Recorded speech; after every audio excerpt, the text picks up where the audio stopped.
السلام عليكم ورحمة الله وبركاته. الحمد لله رب العالمين والعاقبة للمتقين ولا عدوان إلا على الظالمين. أشهد أن لا إله إلا الله وحده لا شريك له وأشهد أن محمدا عبده ورسوله.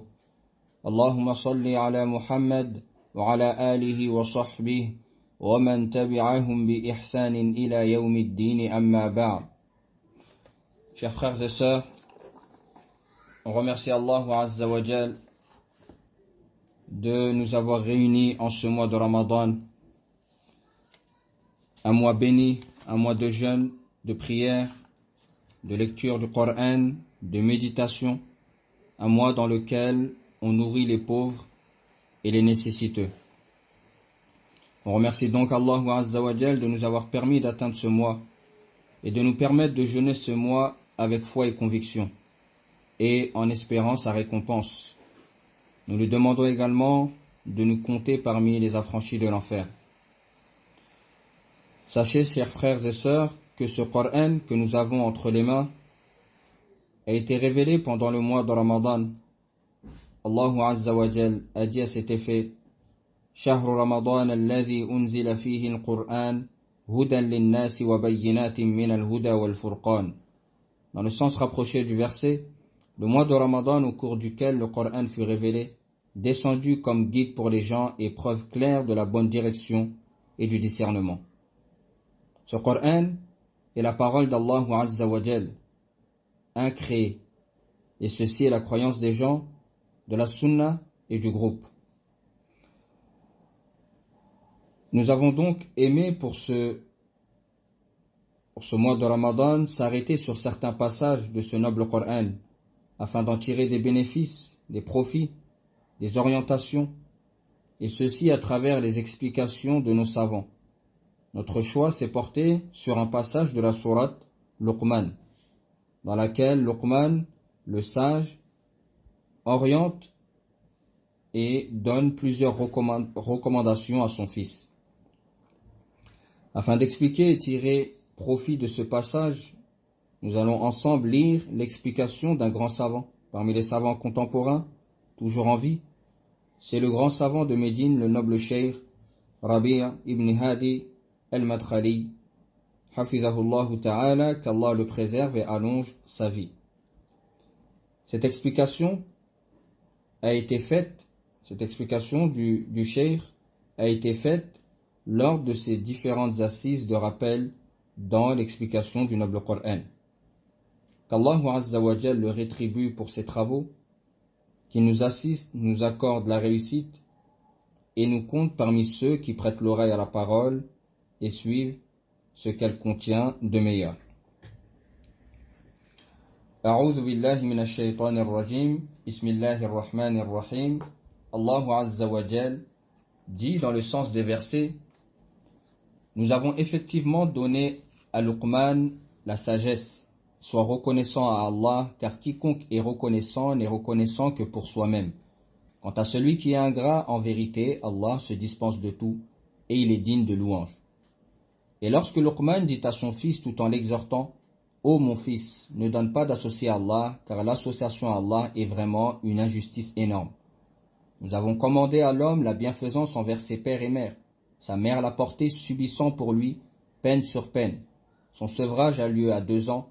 Sois reconnaissant envers moi ainsi qu'envers tes parents. Vers moi est la destination. Et si tous deux te forcent à m'associer ce dont tu n'as aucune connaissance, alors ne leur obéis pas, mais reste avec eux ici-bas de façon convenable et suis le sentier de celui qui se tourne vers moi. Vers moi ensuite est votre retour, et alors je vous informerai de ce que vous faisiez. Ô mon enfant, fût-ce le point d'un grain de moutarde au fond d'un rocher ou dans les cieux ou dans la terre, Allah le fera venir. Allah est infiniment doux et parfaitement connaisseur. Ô mon enfant, accomplis la salat, commande le convenable, interdis le blâmable et endure ce qui t'arrive avec patience. Telle est la résolution à prendre dans toute entreprise. Et ne détourne pas ton visage des hommes et ne foule pas la terre avec arrogance, car Allah n'aime pas le présomptueux, plein de glorioles. Sois modeste dans ta démarche et baisse ta voix, car la plus détestée des voix, c'est bien la voix des ânes. dans le sens des versets. Sourate Luqman, versets 12 à 19.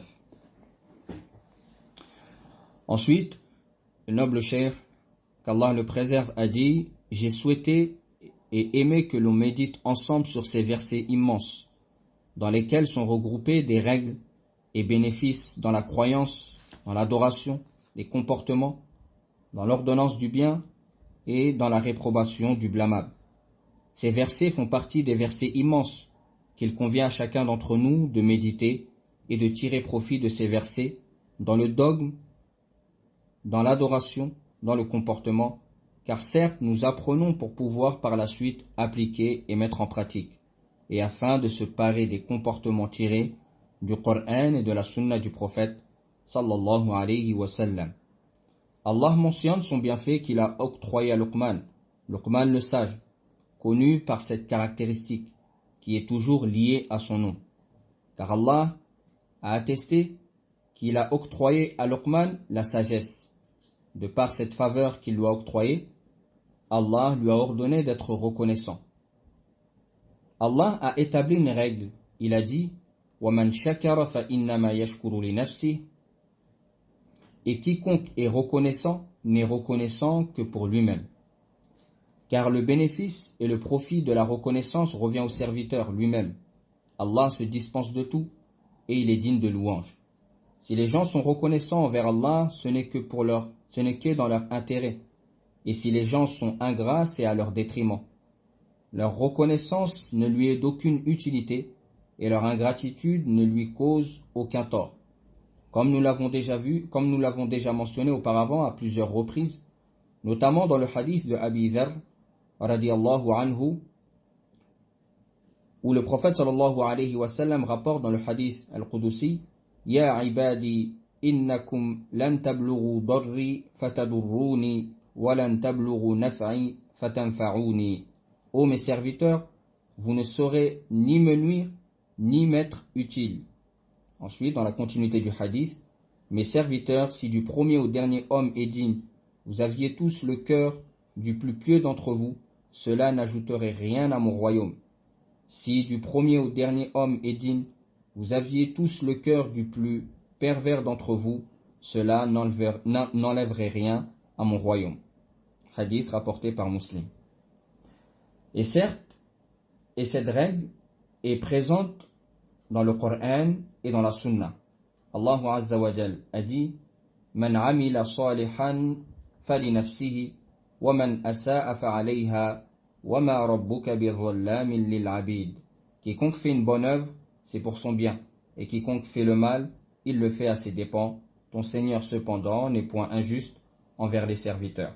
Surat Fussilat, verset 46. Le cheikh continue, il dit: Allah a fait les éloges de Luqman pour lui avoir accordé la sagesse. Puis il a mentionné quelques-unes des sagesses qu'il a octroyées à Luqman dans la parole, et lorsque Luqman dit à son fils, tout en l'exhortant: ô mon fils, ne donne pas d'associé à Allah, car l'association à Allah est vraiment une injustice énorme. Surat Luqman, verset 13. La sagesse consiste à mettre chaque chose à sa place. Et cette caractéristique était présente chez Luqman. Elle est également présente chez tout prêcheur sage qui met les choses à leur place. Et tous les prophètes étaient des savants qui faisaient preuve de sagesse et ils mettaient les choses à leur place. Ils cheminaient sur cela dans leur prêche et ils éduquaient les gens à la base de cette sagesse. Fait partie de la sagesse que tu commences par la plus importante des choses, comme on peut le voir dans le hadith de Mu'adh, le hadith dans lequel le prophète sallallahu alayhi wa sallam clarifie et explique la méthodologie dans l'appel à Allah Azza wa Jal. Dans ce hadith, le prophète sallallahu alayhi wa sallam a dit à Mu'adh radiyallahu anhu: innaka ta'ti qawman ahla kitabin falyakun awwala ma tad'uuhum ilayh shahadatu an la ilaha illallah. Tu vas te rendre chez un peuple des gens du livre, que la première chose à laquelle tu les invites soit qu'ils attestent qu'il n'y ait nulle divinité qui mérite l'adoration si ce n'est Allah. Hadith rapporté par Al-Bukhari et Muslim. À la suite de cela, il a mentionné la prière et l'aumône. À la suite du hadith, le prophète sallallahu alayhi wa sallam a mentionné la prière et l'aumône pour montrer l'importance ou la chose la plus importante qui est le fait d'attester qu'il n'y a nulle divinité qui mérite d'être adorée si ce n'est Allah. Luqman a aussi agi de la sorte. Il a invité son fils au tawhid, à l'unicité d'Allah, et l'a mis en garde contre le polythéisme. Et après cela, il lui ordonna la prière, l'ordonnance du bien et l'interdiction du mal. Et ceci prouve sa sagesse. C'est certes partie de la sagesse que tu chemines sur la méthodologie des prophètes lorsque tu appelles les gens à Allah. De même, lorsque tu les éduques à la religion d'Allah, tu commences du plus important à l'important. Nul doute que la croyance, l'unicité d'Allah, la purification des cœurs et des sociétés du polythéisme sont les bases auxquelles il n'est pas permis de commencer par autre que ses fondements. Et quiconque se passe et ignore cette méthodologie et invite et ou invente une autre méthodologie qui contredit la méthodologie des prophètes, c'est certes égaré du chemin. Allah Azza wa Jal dit par la suite, ne donne pas d'associé à Allah car l'association à Allah est vraiment une injustice énorme. Il nous dit, il n'y a pas pire injustice que le fait de commettre le polythéisme, donner des associés à Allah, car c'est un péché qu'Allah ne pardonne pas pour celui qui meurt sur ce péché. Allah a dit à cet effet, certes Allah ne pardonne pas qu'on lui donne quelque associé, à part cela il pardonne à qui il veut. Surat An-Nisa, verset 48. Il dit également, subhanahu wa ta'ala, quiconque donne des associés à Allah, c'est comme s'il tombait du haut du ciel et que les oiseaux le happaient ou que le vent le précipitait dans un abîme très profond. Surat Al-Hajj, verset 31. Il dit également, subhanahu wa ta'ala, l'association à Allah est vraiment une injustice énorme. Surat Luqman, verset 13. Dans le hadith de Abdullah ibn Mas'ud, radiyallahu anhu, rapporté par Al-Bukhari et Muslim, lorsque le verset 82 de Surat Al-An'am, ceux qui ont cru, dans le sens du verset, ceux qui ont cru et qui n'ont pas troublé la pureté de leur foi par quelque injustice, a été révélé, ceci a troublé et perturbé les compagnons du prophète sallallahu alayhi wa sallam, qui ont dit, qui d'entre nous n'a jamais été injuste avec sa propre personne? Le prophète sallallahu alayhi wa sallam dit alors, ce n'est pas ce que vous pensez, mais plutôt ce que Luqman a dit à son fils, ô mon fils, ne donne pas d'associé à Allah, car l'association à Allah est vraiment une injustice énorme. Le prophète sallallahu alayhi wa sallam leur expliqua ce qui est voulu du terme polythéisme lorsqu'il est utilisé de façon absolue, qui veut dire le polythéisme majeur, qui fait mériter à son auteur la colère d'Allah, son châtiment éternel. C'est un péché qui n'est pas pardonné si la personne meurt sur ce péché. Mais si la personne se repent, alors, si la personne se repent avant sa mort, sincèrement, alors Allah Azza wa Jal accepte son repentir. C'est pour cela que Luqman a dit à son fils, le polythéisme est vraiment une injustice énorme. Ensuite, à la suite de cela, Allah Azza wa Jal plaça une parole au cours des recommandations de Luqman le sage à son fils. Allah confirme le droit des parents après son droit. Et dans beaucoup de versets du Coran, Allah mentionne son droit et le fait suivre du droit des parents. À titre d'exemple, Allah Azza wa Jal dit dans Surat An-Nisa, verset 36, adorez Allah et ne lui donnez pas d'associés et agissez avec bonté envers vos parents. Il dit également, subhanahu wa ta'ala, et Allah a décrété, n'adorez que lui et agissez avec bonté envers les parents. Surat Al-Isra, verset 23. Et ici, dans cette sourate, dans Surat Luqman, Allah mentionne les recommandations de Luqman à son fils et la fait suivre par sa parole. Nous avons commandé à l'homme la bienfaisance envers ses pères et mères. Sa mère l'a porté subissant pour lui peine sur peine. Son sevrage a lieu à 2 ans. Sois reconnaissant envers moi ainsi qu'envers tes parents. Vers moi est la destination. Allah recommande à l'homme de préserver le droit de ses parents et de faire preuve de bienfaisance envers ces derniers. Ensuite, Allah a évoqué les causes qui rendent obligatoire à l'homme la reconnaissance de leurs droits. Il a souligné la souffrance de la mère, cette mère envers qui Allah t'a ordonné d'être bienfaisant. Allah Azza wa Jal a dit, sa mère l'a porté peine sur peine, c'est-à-dire faiblesse sur faiblesse. La femme en général est faible physiquement, et à cela s'ajoutent les douleurs de la grossesse, ses problèmes et ses difficultés, comme les nausées, les vertiges et autres. Ensuite, vient après cela les douleurs et la difficulté de l'accouchement. Allah Azza wa Jal a dit, elle l'a porté avec difficulté, puis l'a accouché avec difficulté. Difficulté, fatigue et danger pour elle, car elle peut mourir lors de cet accouchement. Puis après cela, elle t'élève, veille sur toi durant les nuits. Allah transforme son sang en lait afin qu'elle puisse t'allaiter.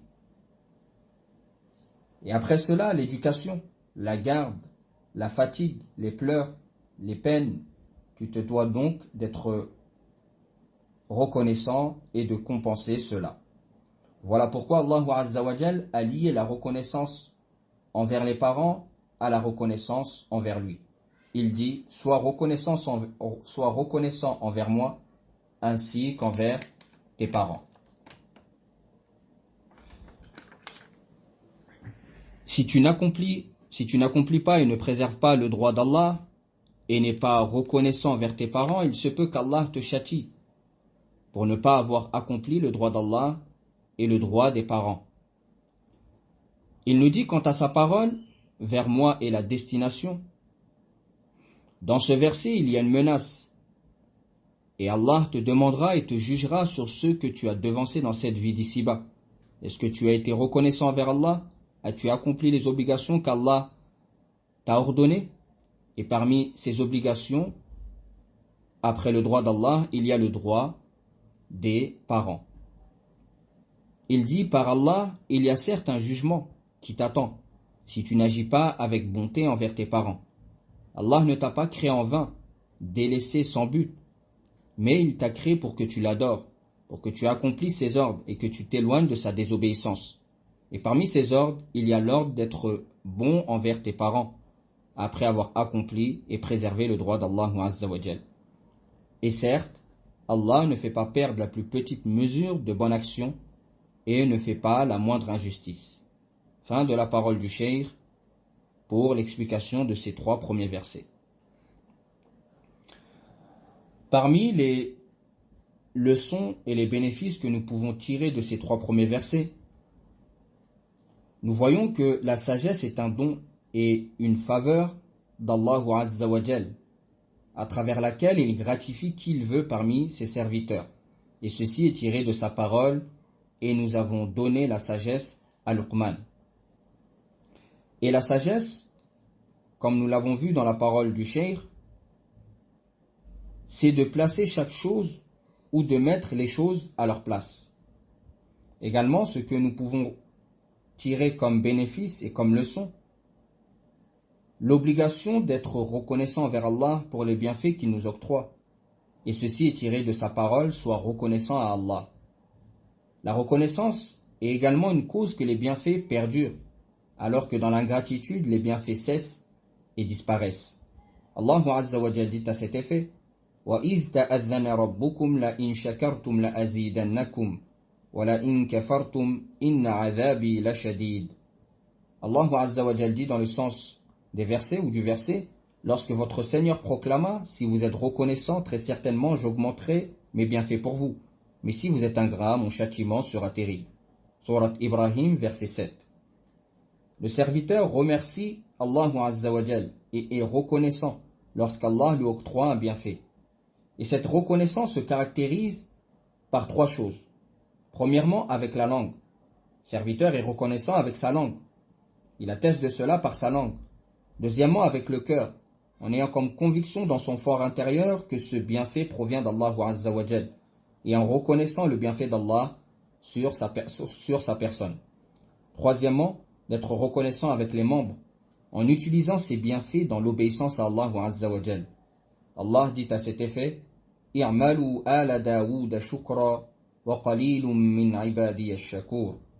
Dans le sens rapproché des versets ou du verset, ô famille de Daoud, œuvrez par gratitude alors qu'il y a peu de mes serviteurs qui sont reconnaissants.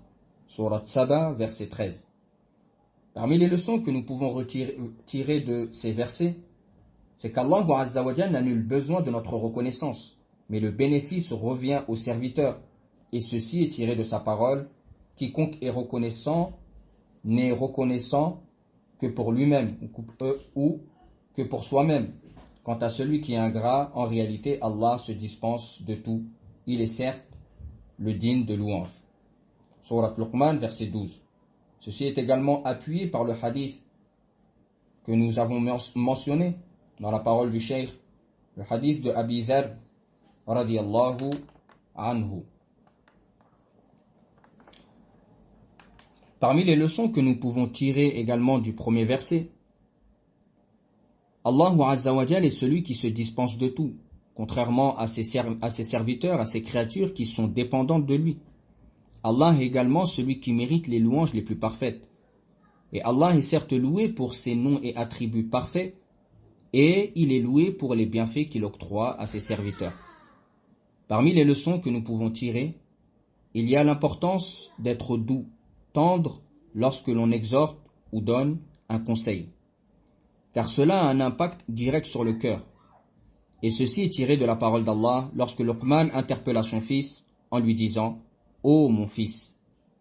Parmi les leçons que nous pouvons tirer également, l'importance de commencer son prêche, son exhortation par les choses les plus importantes.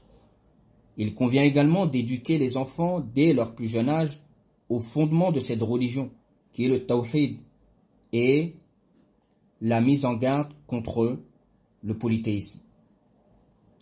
Et ceci est tiré de la parole d'Allah lorsque Luqman dit à son fils « Ô mon fils, ne donne pas d'associé à Allah ».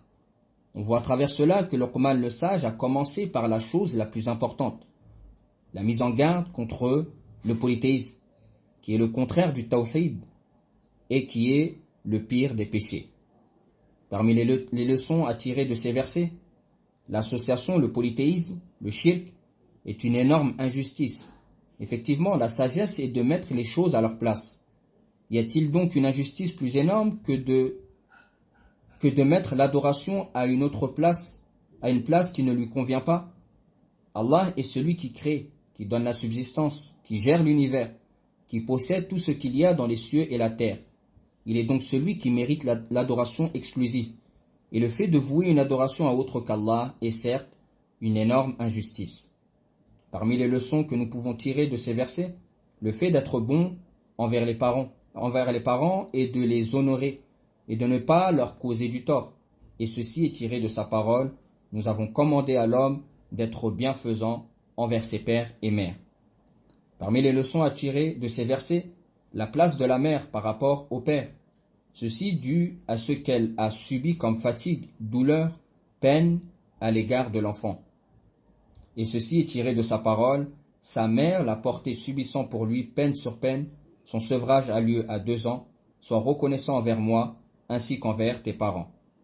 Et dans le hadith de Abi Hurayra radiyallahu anhu, rapporté par Muslim, un homme a demandé au prophète sallallahu alayhi wa sallam qui mérite le plus ma compagnie. Le prophète sallallahu alayhi wa sallam de lui dire ta mère à 3 reprises, puis de dire ton père. Parmi les leçons que nous pouvons tirer de ces versets, il y a le fait qu'Allah Azza wa Jal a fait le lien entre son droit et le droit des parents, pour montrer l'importance du droit des parents et la gravité d'être malfaisant à leur égard, qui constitue un grand péché. Et pour terminer, parmi les leçons que nous pouvons tirer de ces versets, le fait de se rappeler constamment que le retour se fera vers Allah. Et ceci aidera le serviteur à accomplir et à préserver le droit d'Allah et par la suite le droit de ses parents. Et ceci est tiré de sa parole, subhanahu wa ta'ala, vers moi et la destination. Nous arrêtons ici pour aujourd'hui. Notre prochain rendez-vous sera la semaine prochaine, bi'idhnillahi ta'ala. Wa subhanaka Allahumma bihamdik, ashhadu an la ilaha illa ant, astaghfiruka wa atubu ilayk, walhamdulillahi rabbil alamin. Wassalamu alaykum wa rahmatullahi wa barakatuhu.